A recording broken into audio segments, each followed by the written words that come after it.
नाम का उच्चारण करके, नाम का आश्रय लेकर किरात, हूण, आंध्र, पुलिंद, पुलकस, आभीर, कंक, यवन, खस आदि पाप योनियों में जन्म लेने वाले जीव भी राम नाम का उच्चारण करके पवित्र हो गए। अजामिल जैसे महापातकी शोक रहित हो गए। इन्होंने श्रद्धा से नहीं लिया था, किसने किसी बहाने से, किसी ने किसी बहाने से। और तू स्नेह पूर्वक कहीं नाम जप करने लग जाए तब तो कहना ही क्या है। प्रेम पूर्वक नाम जप करने लग जाए तब तो कहना ही क्या है। उसके फल की उसके फल का कोई कथन नहीं कर सकता। स्वल्पापि नाम स्मृतिरादि पुंसः क्षयं करोत्याहित पापरासे प्रत्यक्षतः किं पुनरत्त दृष्टम संकीर्तिते नाम निजनार्दनस्थ। पद्म पुराण में वशिष्ठ जी महाराज अम्बरीश जी को समझा रहे हैं, आदि पुरुष परमात्मा के नामों की थोड़ी भी स्मृति सारे संचित पापों को जलाकर भस्म कर देती है। यह बात प्रत्यक्ष दिखाई पड़ी है। फिर जो प्रेम पूर्वक, भाव पूर्वक भगवान के नामों का कीर्तन करते हैं उन्हें किस फल की प्राप्ति होगी, वशिष्ठ जी कहते ये कहने की सामर्थ्य हमारी नहीं है।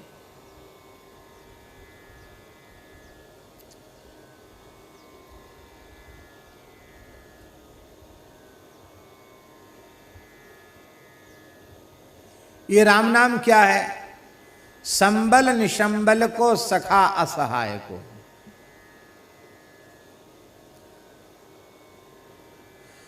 जिनके पास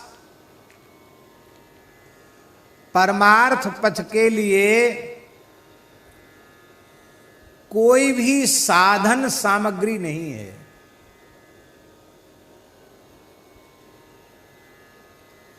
आपको यहां से अयोध्या जी जाना है तो चलने की शक्ति और अयोध्या तक पहुंचने की, साध्य आपका अयोध्या हुआ तो अयोध्या तक पहुंचने की जो भी सामग्री है, साधन सामग्री, क्या उस साधन सामग्री के बिना आप श्री अयोध्या जी पहुंच सकते हैं? नहीं पहुंच सकते हैं। साधन सामग्री की बड़ी भारी महिमा है। तो परमार्थ पथ पर तो चलना चाहते हैं पर वे साधन सामग्री से सर्वथा शून्य हैं। ऐसे लोगों की साधन सामग्री क्या है? हनुमान नाटक में हनुमान जी कह रहे हैं, पाथेयम यन मुमुक्षो सपदि परपद प्राप्तये प्रस्थितस्य। भगवान के चरणों तक जो पहुंचना चाहते हैं उनके लिए पाथेय है। पाथेय माने साधन है श्री राम नाम। बिना राम नाम के भगवान की सन्निधि में कोई नहीं पहुंच सकता।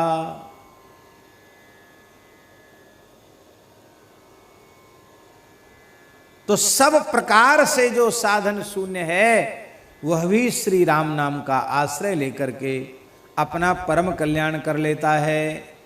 इसलिए हरिधाम पथि संवलम नाम को गोस्वामी जी ने कहा है, भगवान के धाम तक पहुंचने का जो मार्ग है उसमें संबल केवल भगवान का नाम ही है।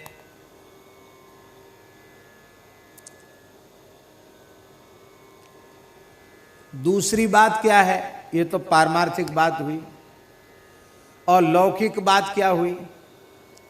लौकिक बात ये है, विनय पत्रिका में ही गोस्वामी जी कह रहे हैं, रोटी लूगा नीके राखे आगे हु की वेद भाग है।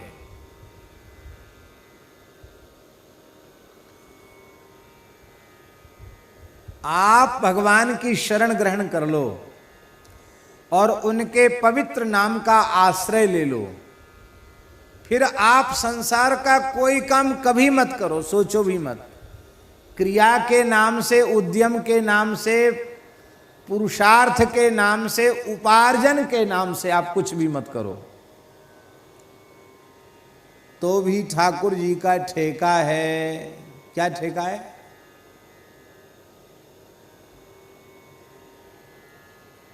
क्या ठेका है ठाकुर जी का? लूका रोटी नी के राखें। लूका ये वस्त्र और रोटी, अन्न वस्त्र की कमी नहीं होने देंगे। और आगे हु की वेद भाखें। आगे की बात तो वेद कहते हैं। करहु कल्प भरे राज तुम, मोहि सुमरेउ मन माम मन माय। और पुनिमम धाम पैहु, जहां संत सब जाएं। केवल भगवान की शरण भीतर से ग्रहण कर लो और उनके पवित्र नाम का आश्रय ले लो, तो इतनी चीजें तो आपको सहज मिल जाएंगी।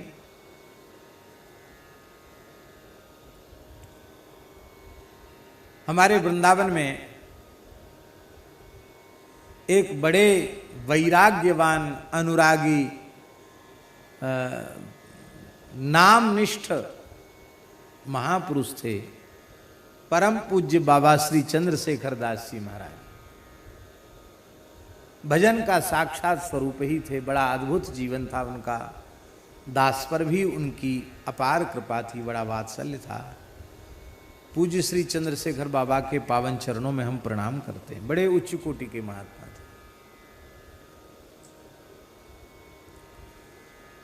तो जब कभी हमें अवसर होता तो हम बाबा के पास जाते थे। बाबा याद भी करते रहते थे। कभी ज्यादा दिन हो जाते तो संदेश आ जाता था, वो क्यों नहीं आए। हम बाबा के पास जाते तो बाबा बोले देखो, पति जानता है कि मेरी ये पत्नी उत्तम पतिव्रता नहीं है, ये वो जानता है।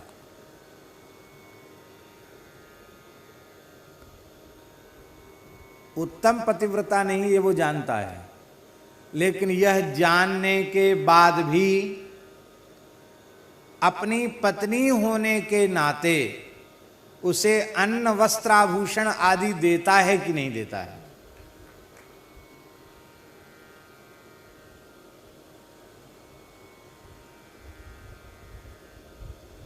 वंचित क्यों नहीं करता है? उसको कहना चाहिए कि भाई तुम सर्वोच्च पतिव्रता होती तो हम देते, तुम तो ऐसी हो, तुमको क्या दें। फिर भी देता है। जानता है इसका जैसा समर्पण होना चाहिए वैसा नहीं है, प्रेम भी नहीं है, फिर भी देता। क्यों देता है? क्योंकि भले ही पति जानता है कि इसका उत्तम समर्पण नहीं है, उत्तम पतिव्रता नहीं है, वो तो जानता है, लेकिन संसार में प्रसिद्धि यही होती है कि यह अमुक की पत्नी है।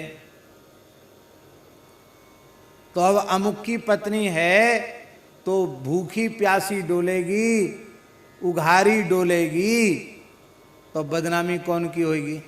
किसकी बदनामी होगी? उसकी बदनामी नहीं होगी, पति की बदनामी होगी। अरे देखो, बड़े भारी सेठ बनते, जमींदार बनते हैं, बड़े आदमी बनते हैं, देखो घरवाली की क्या हालत है, शरीर पर कपड़ा नहीं है इसके, हैं, आंतें सिकुड़ रही हैं, लगता भोजन भी नहीं मिलता इसको।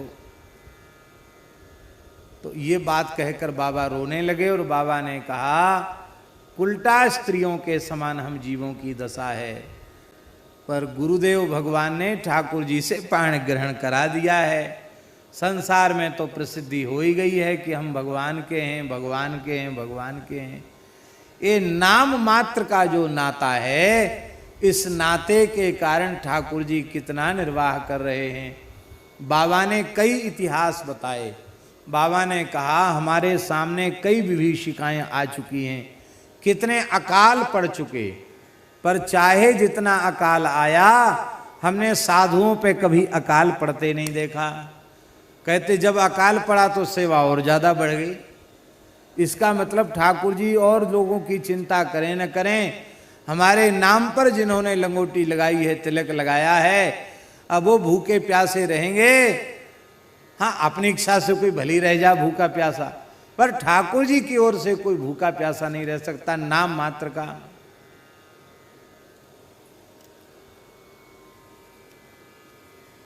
ये कोरोना बीमारी नहीं थी तो सब इधर उधर महात्मा लोग भी घूमते फिरते ज्यादा रहते थे, और ये बीमारी आई तो सब जो घूमने फिरने वाले थे वो भी स्थान में ही पहुंच गए। अब पहुंच गए तो रोज भी रसोई ठाकुर जी की ठीक ही बनती है, लेकिन जब सब वहाँ बैठ गए तो सब क्या करें, तो दो दो तीन तीन तरह के साग बन रहे हैं, चटनी बन रही है, पकौड़ी बन रही है, बढ़िया बढ़िया बनने लग गया। तो हमने कहा भैया सब दुनिया में लॉकडाउन हुआ, मलुक पीठ में तो लॉकडाउन क्या हुआ है, तो यहाँ के तो भाग्य ही खुल गए। अब सब साधु जुट गए रसोई बनाने में, आज हम ये बनाएंगे, आज हम ये बनाओ भैया, ठाकुर जी को प्रेम से भोग लगे, संत पावें।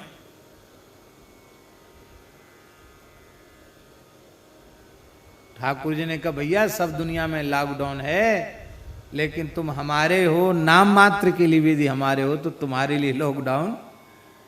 बोलो वृंदावन बिहारी। न तो एक भी दिन सत्संग छूटा, ब्रजभूमि का इतने लंबे समय तक निवास कहां भाग्य में था, सोचते थे कभी ऐसा होगा क्या। सब कुछ अनुकूल ही अनुकूल हुआ, समझ में नहीं आता। हमको ऐसा लगता है, भली प्रतिकूलता वाली बात सबके सामने भी है, पर हमको ऐसा लगता है ये कोरोना नहीं है, ये श्री ठाकुर जी की करुणा हम सब जीवों पर बरसी है। दुनिया के लिए कोरोना है, हम सब के लिए भगवान की करुणा है, जो धाम का आश्रय, श्री नाम का आश्रय, संतों की सन्निधि, गौ माता की सन्निधि इस बहाने से हम लोगों को प्राप्त हो रही है।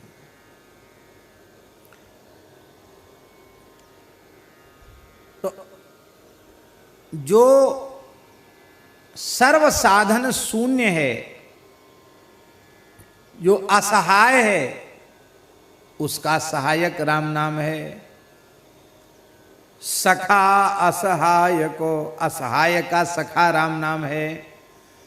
और कैसा है राम नाम, भाग्य है अभागे हु को, गुण गुणहीन को।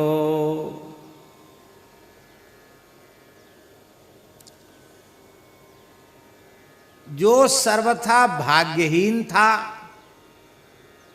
संसार की दृष्टि में, अब हरि गुरु संतों की कृपा हो गई और श्री नाम की प्राप्ति हो गई और नाम का आश्रय उसने ले लिया, तो महाराज सारा संसार जिसे भाग्यहीन कहता था, अब लोग कहते हैं भैया इससे बड़ा भाग्यशाली और कोई दूसरा नहीं है।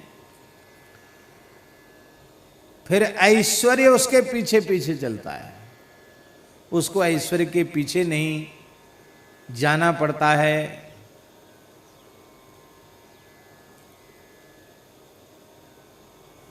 गोस्वामी जी ने अपने जीवन का उदाहरण अपने साहित्य में न जाने कितने स्थानों पर कहा है।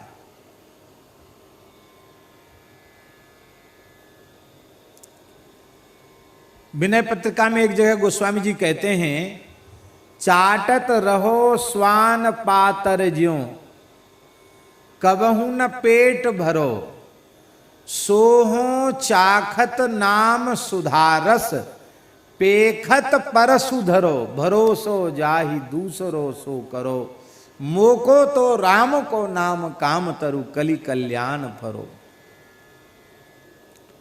जब मैं राम नाम से विमुख हो गया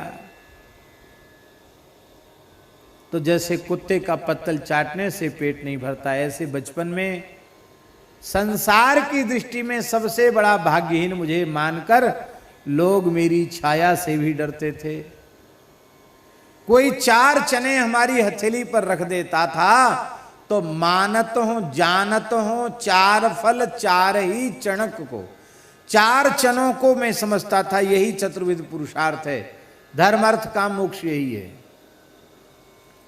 अब जब से राम नाम का आश्रय लिया है तो पेखत पर सुधरो, खट्टे मीठे चटपटे व्यंजन सामने रखे रहते हैं, लेकिन हमको उनकी ओर देखने तक की इच्छा नहीं होती है। गुण गुणहीन को,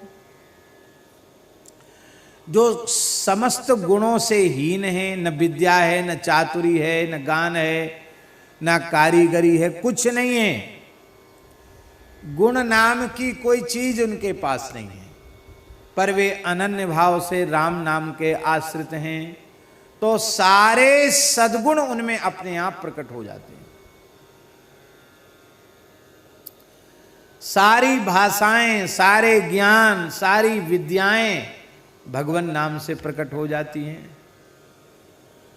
श्री गोकुल भवन वाले परमहंस जी महाराज की घटना, परमहंस जी महाराज कि कोई विदेशी आदमी आया था, शायद जर्मन का आदमी आया था, अब वो कुछ साधन की बात पूछना चाहता था। अब श्री गोकुल भवन में कोई ऐसा अंग्रेजी पढ़ा लिखा नहीं जो उसकी बात समझे। वो महाराज जी के पास पहुंच गया, महाराज जी कोठरी बंद कर दिए और उसकी भाषा में उसको सब बात समझा दी। लो, अब महाराज जी कितना दर्जा पढ़े थे बचपन में? थोड़ा बहुत, 2 दर्जा। महाराज जी 2 दर्जा पढ़े थे बचपन में। पूज्य श्री परमहंस जी गोकुल भवन वाले महाराज जी 2 दर्जा पढ़े थे, और जर्मन के व्यक्ति को जर्मनी भाषा में बोलकर उसकी जिज्ञासाओं का समाधान कर दिया। गुण गुणहीन को कोई गुण नहीं, कोई विद्या नहीं, पर राम नाम है तो सारे गुण, सारी विद्याएं अपने आप आ जाएंगी।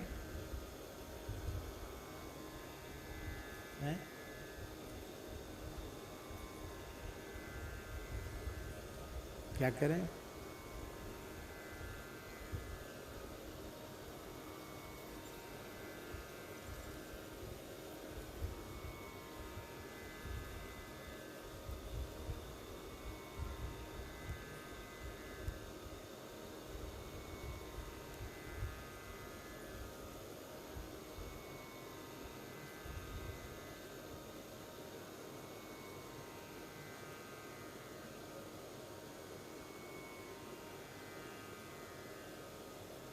श्री वृंदावन बिहारी लाल की जय।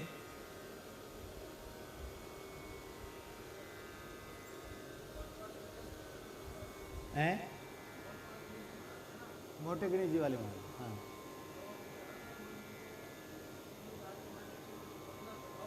जी जी।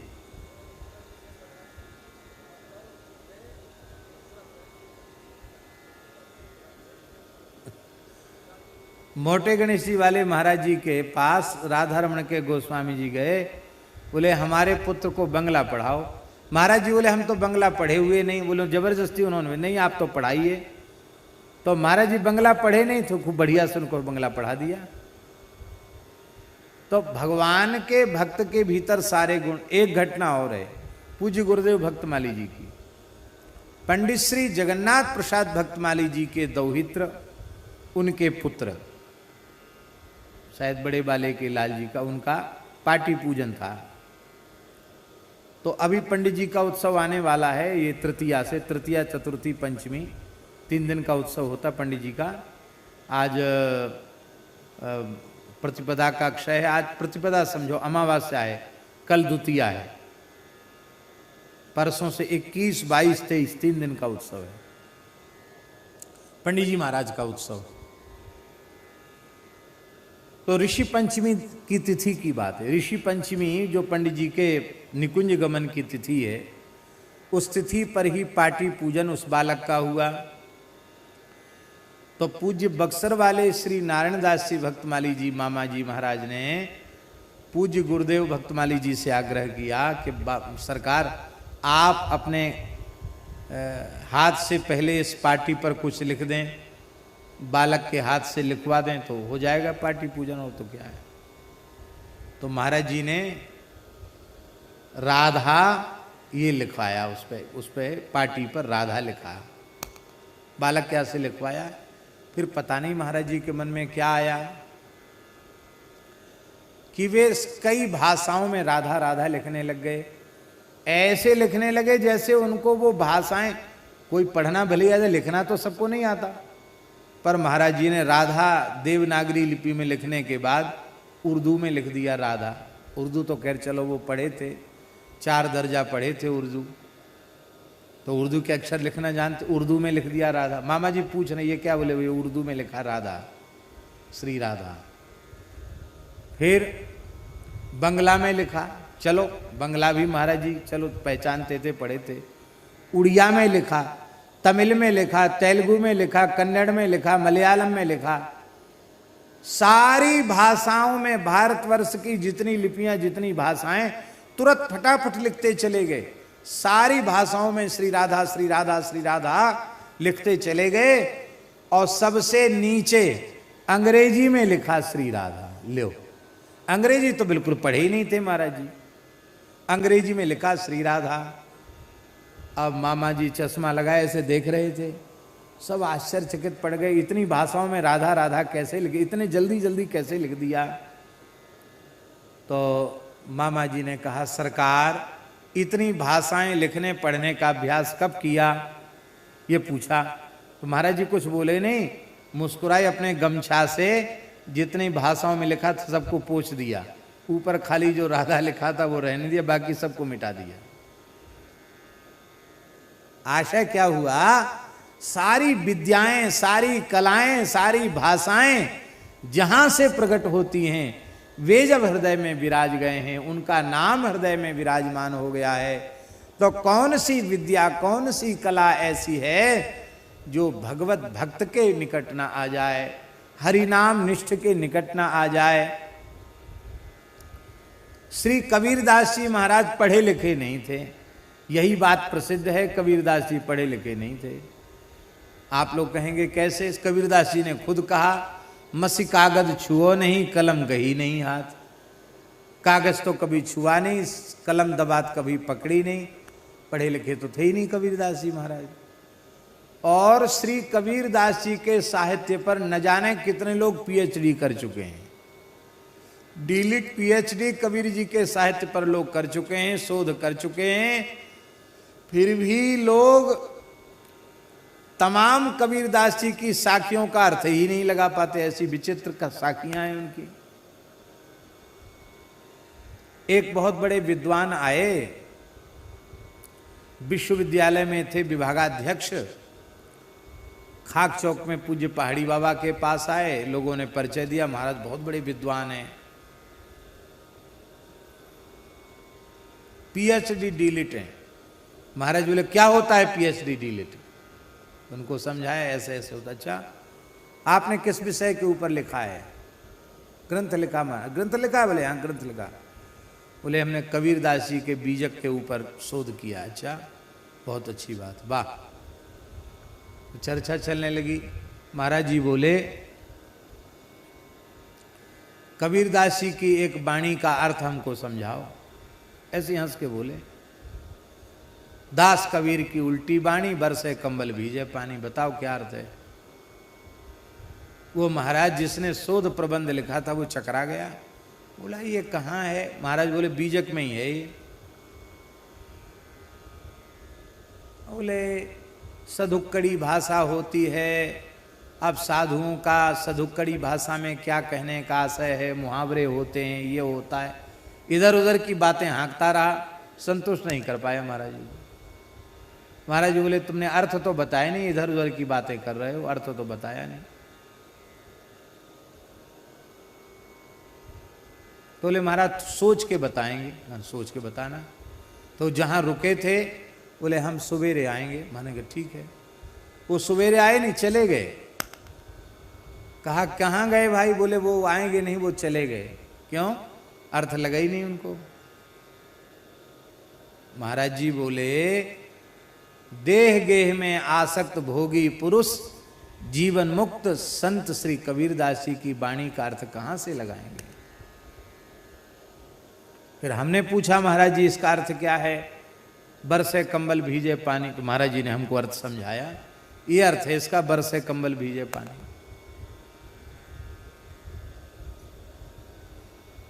कहने का आशय ये है कि सारी विद्याएं, सारे गुण भगवान नाम से प्रकट हो जाते हैं, ये बात कही जा रही है। भाग है अभागे हु को, गुण गुणहीन को, गाहक गरीब को, दयालु दान दीन को। गाहक गरीब को, ये बड़ी ऊंची बात है।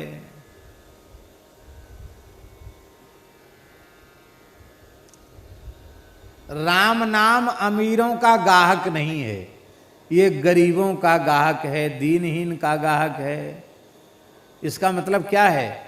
जो बहुत बड़े विद्वान, बहुत बड़े बुद्धिमान, बहुत बड़े पद प्रतिष्ठा वाले, धनवान, ऐश्वर्यवान होते हैं, वे तो राम नाम, कृष्ण नाम, हरि नाम में उनका प्रेम ही नहीं जगता। वो तो ब्रह्म ज्ञान से नीचे नहीं उतरेंगे। उनको राम नाम कृष्ण नाम से क्या लेना देना। राम नाम तो गरीब का ग्राहक है, माने अमीर धनी पुरुष बड़ी प्रतिष्ठा वाले लोग, उनका मन भगवान नाम में लगता नहीं है। गरीबों का मन भगवान के नाम में लगता है। जितना अकिंचन होगा उतना अधिक भगवान के नाम में उसका मन लगने लग जाएगा। कुछ भी मत रखो, फिर देखो कितना नाम में मन लगता है। सारे संसार के संग्रह परिग्रह से मुक्त हो जाओ, फिर देखो कैसे नाम में मन नहीं लगता। अहरनिश नाम में मन लग जाएगा।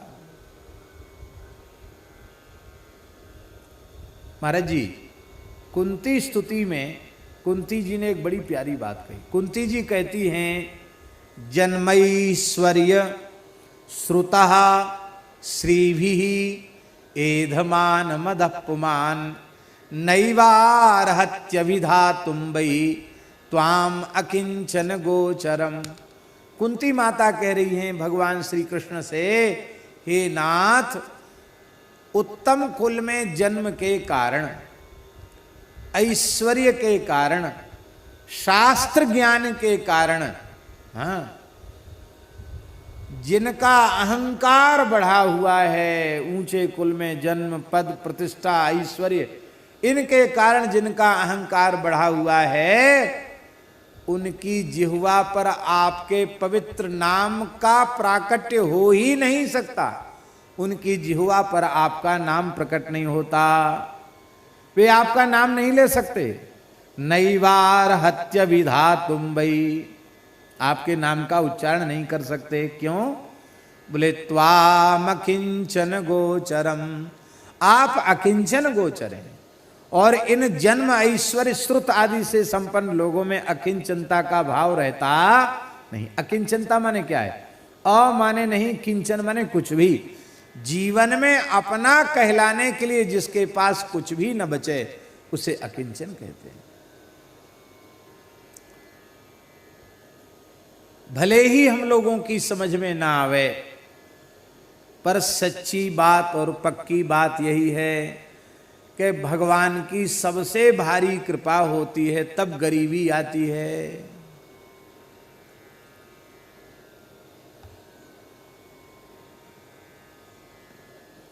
भगवान की कृपा से गरीबी आती है। हाँ, अरे गरीब नहीं बनोगे तो गरीब निवाज की कृपा कैसे होगी? दीन नहीं बनोगे तो दीन बंधु की कृपा कैसे होगी? संत श्री मलुकदास जी की वाणी में एक पद है, बाबा मन का है सिर तले, एक पद है। इस पद में अंतिम कड़ी है, कह मलूका जहां गरीबी बेई सबसे भले। कह मलूका जहां गरीबी बेई सबसे भले। संस्कृत के एक नीतिकार ने कहा, भो दरिद्र नमस्तुभ्यम सिद्धो हम तब दर्शनात्। हे दरिद्र देवता, आपकी कृपा से मैं तो बिना तपस्या के ही सिद्ध हो गया। सिद्ध का लक्षण जानते क्या है? सिद्ध सबको देख लेते हैं, सिद्ध को कोई नहीं देख पाता। इसी जड़खोर में हजारों सिद्ध रहते हैं। अब वो सब तो हमको देख रहे हैं, लेकिन हम उन सिद्धों को नहीं देख पा रहे हैं। आज हम जो स्नान किए उसमें एक भाव ये भी था कि पहाड़ से जल बह रहा है न जाने कितने संतों का चरणों का जल होगा ये। तो आज अमावस्या है तो चलो कम से कम स्नान तो हो जाए, ये भी एक मन में विचार था। भले हम नहीं देख पा रहे उन संतों को, पर इन्हीं पर्वत मालाओं में वे संत भजन कर रहे हैं, तो उनके शरीर को छूकर जो हवा चल रही है, वो हवा तो हमको लग रही है कि नहीं, उसका लाभ हमें मिलेगा। इनके चलने फिरने पर जो रज उड़ रही है, वो रज हमारे पर पड़ रही है। इसी जंगल का जल उनके चरणों को छू करके आ रहा है, उसका स्पर्श हो रहा है, ये लाभ है। तो सिद्ध सबको देख लेते, पर सिद्धों को कोई नहीं देख पाता। माने वो संस्कृतज्ञ पंडित ये कह रहे हैं कि दरिद्र को कोई नहीं देखता, दरिद्र सबकी ओर देखता है, पर दरिद्र की ओर कोई नहीं देखता। तो हम तो बिना तपस्या के ही सिद्ध हो गए, हम सबको देख रहे हैं, हमें कोई नहीं देख रहा है। बोलो भक्त वत्सल भगवान की जय। तो श्री नारद जी महाराज कह रहे हैं भागवत 10वें स्कंद पूर्वार्ध में, यमलार्जुन के प्रसंग में देवर्षि नारद जी कह रहे हैं, नारद जी कहते हैं दरिद्रस्यैव युज्यन्ते साधव समदर्शिनः। यद्यपि संत समदर्शी होते हैं, लेकिन उनकी विशिष्ट कृपा की अनुभूति धनहीन पुरुषों को ही होती है। धनवान पुरुषों को उनकी विशेष कृपा का अनुभव नहीं हो पाता है। कृपा होती तो सब पर समान है, पर अनुभूति किसे होती है? अनुभूति धनहीन पुरुषों को होती है, धनवान पुरुषों को नहीं होती है। क्यों? क्योंकि धनहीन पुरुष में एक दोष और धनवान पुरुष में 3 दोष।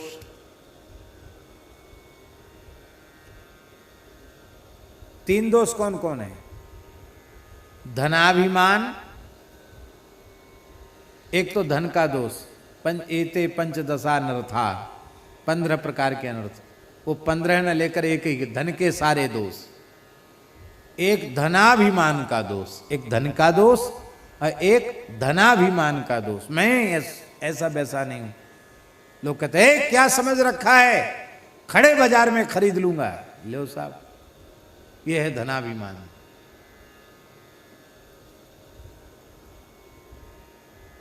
धन का दोष, धनाभिमान का दोष। तीसरा दोष होता धन की तृष्णा का दोष। जितना धन आता चला जाएगा, तृष्णा उड़ती बढ़ती चली जाएगी। जिम प्रति लाभ लोभ अधिकाई। और धनहीन पुरुष में एक दोष होता है, धन है ही नहीं, तो 15 दोषों से तो बच ही गया। और धन ही नहीं है तो अभिमान बेचारा क्यों करेगा? काय बात का अभिमान करेगा? हैं? मोटे गणेशी वाले महाराज जी कहते थे कि किसी व्यक्ति की जेब में कानी कौड़ी ना हो और करोड़ों की बात करे, अभिमान करोड़ों का करे, तो क्या उसको लोग क्या समझेंगे? पागल ही समझेंगे। फूटी कौड़ी जेब में नहीं है, करोड़ों की बात कर रहा है। तो पूज्य मोटे गणेशी वाले महाराज जी तो इस भाव से कहते थे कि भजन की नाम जब की पूंजी नहीं है पास में और बातें लंबी चौड़ी कर रहे हो, तो मूर्खों की समाज में तो लोग कहेंगे कि आप बहुत अच्छा बोलते हैं, लेकिन संतों की सभा में आपकी इन बातों का कोई प्रभाव नहीं पड़ेगा, क्योंकि स्वयं आपके पास भजन की पूंजी नहीं है।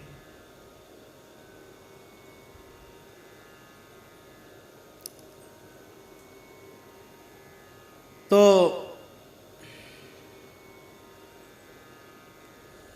धन नहीं है तो धनाभिमान कहां से आएगा? एक दोष जरूर उसमें रहता, तृष्णा का दोष। उसके भी मन में आता है कि और बड़ा मकान हो जाए, थोड़े और खेत बढ़ जाएं, कहीं से भी धन आ जाए, कैसे भी मिल जाए।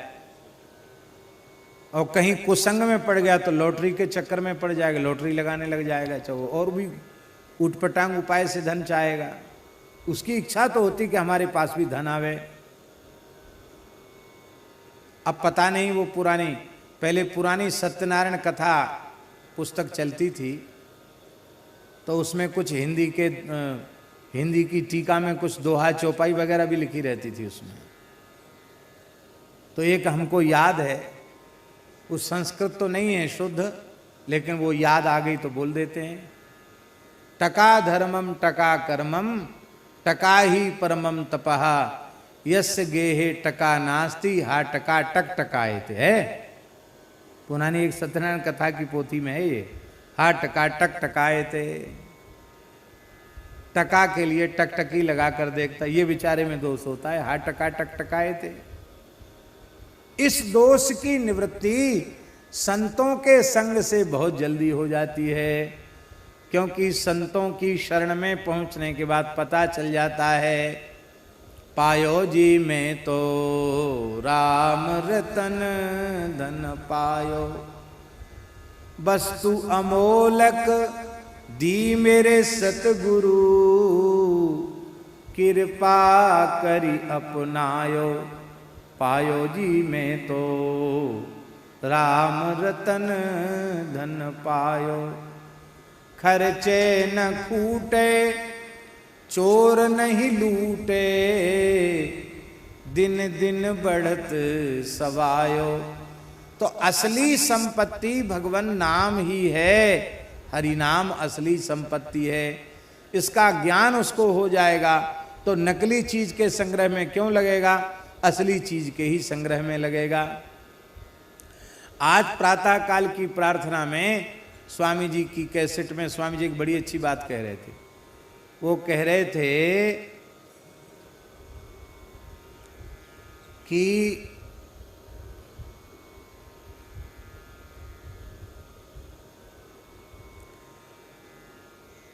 किसी मनुष्य की 100 वर्ष की आयु है, तो 100 वर्ष की आयु में उसकी आयु 50 साल उसके हो गए, तो 50 साल का वो नहीं हुआ, यही बोले थे ना, 50 वर्ष का नहीं हुआ। भगवान ने जो आयु उसको दे रखी थी उसमें से 50 साल नष्ट हो गए हैं। हाँ, 50 साल मर गया, कहते हम 50 साल के, 50 साल तक जिए नहीं, 50 साल के मर गए। हर क्षण मर रहा है, हर क्षण मर रहा है, हर क्षण नष्ट हो रहा है। तो विनाशी है ये सब चीजें, अविनाशी क्या है? राम नाम सत्य है, यही अविनाशी है। हमारे महाराज जी सवेरे सवेरे बाल भोग बनाते थे, तो कभी कभी जो धुन आ जाती वही कीर्तन करने लग जाते। एक बार महाराज जी कीर्तन कर रहे थे, राम नाम सत्य है, राम नाम सत्य है, गोपाल नाम सत्य है, राम नाम सत्य है, यही कहते हुए पूरी रसोई बनाई महाराज जी ने। और जब पुस्तकालय में आकर बैठे, तिलक लगाने लगे, तो हमने कहा महाराज जी आज तो आप ये कीर्तन कर रहे थे।